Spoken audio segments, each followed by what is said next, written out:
Ashamaa obboleewwan keenya attam jirtu nageenya jaalala waaqayyo dhufa jirtan isin baay'ata. Fayyaa nagaa keessan hin jirtu hin jirra galata waaqayyo fayyaa nagaa keenya. Warreen mana keenya faaddisii taatanii maatiin nu ta'a. Warreen turtan immoo viidiyoo keenya ilaalaa isin hin jenna. Iddooleen gad kaleessan annaqa isin hin jedha agartanii dhaqeen dhufe.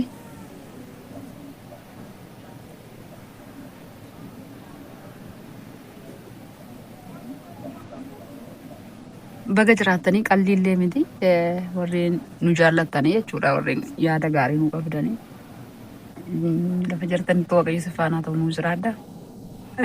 Viidiyoo nan hojjedha maal akka ta'e wallaalee na dide sagalee viidiyoo kooti ana bichaadha ta'e yuutuubaroota kamiyyuudha ta'e waan sanaa galuu didee mana kompiitaraa dhaqee jennaani mana silkii deemi sirreessi jedhani mana silkii deemi jennaan waan beenu naan jedhani karan ofii koo akka duraaniitti beekumuna sirreessa jennaan na dide.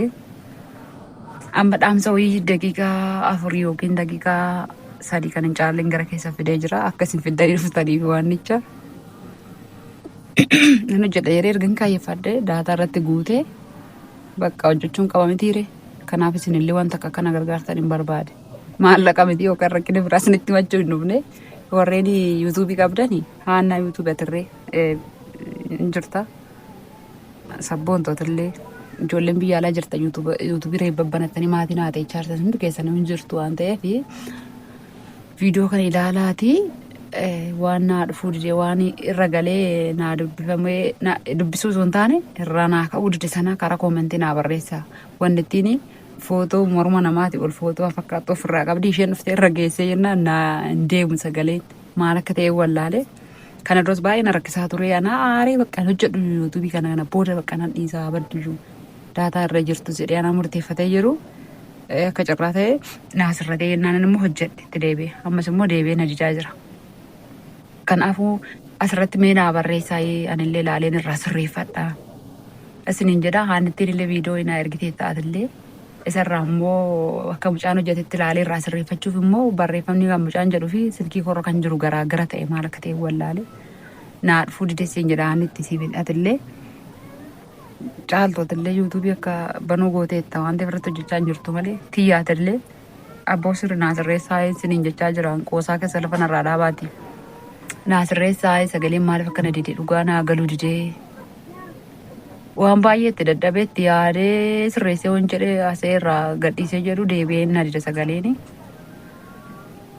Akkasii isiniin jira warreen biyya ormaati reefuu dhufuuf jirtan yookaan immoo amma dhufuuf akkana dhufuuf jirtan wayi isinitti himaa. Maayikii naa bitaa kottaa birrii isiniif hin kennaan dhugaa rabbii birrii isiniif hin kennaa yoo addooftadis yoo booletti akka dhufu gootanis rakkoo hin qabu nan dhufa. Warri reef dhufuuf jirtan hin jirtu miti biyya ormaa jirtan innaa isiniin jedhu qanii keessa fixattanii warri galuudhaaf ji'a kana ji'a lamaan kana keessa yookaan immoo torbee kana keessa warreen dhufuudhaaf jirtanii dhugaa rabbii madaamii keessan irraa reefuudhaati birrii yoo harkaan qabdan ta'e naa bitaa kottaa. Ani garuu isiniif nan kenna ishiin akkuma tiibbiittoo isinii kennite jechuudha. Maayikii ishee sitti godhatan san beektu miti ishii naa bitaa kottaa yoo mana silkii fadhatta silkii faa bitachuu biyya galuudhaa jettanii silkii faa bitachuu hin deemtu ta'e naa bitaa kottaa daraa keessanii isiniin jedha. Ishii fi ishiidhaan sirreeffadhee ilaala yoo ishiin naa hojjeta ta'e nan hojjedha yoo ishiidhaanis immoo didee naan hojjetu ta'e bakka kana booda dhimma isaatii ani rabdiin kutuu ishiin diddee hambiraan bana yuutuubii malee kana wajjin hin cinqamu bakka. Maatiin koo azala jirtan achi naa dabartu kara biraatti amma kan biraan bana bakka maalinnaan bakka na didee kaakun quufeen irratti yuutuubiinis mataa irratti na alba'u malee na didee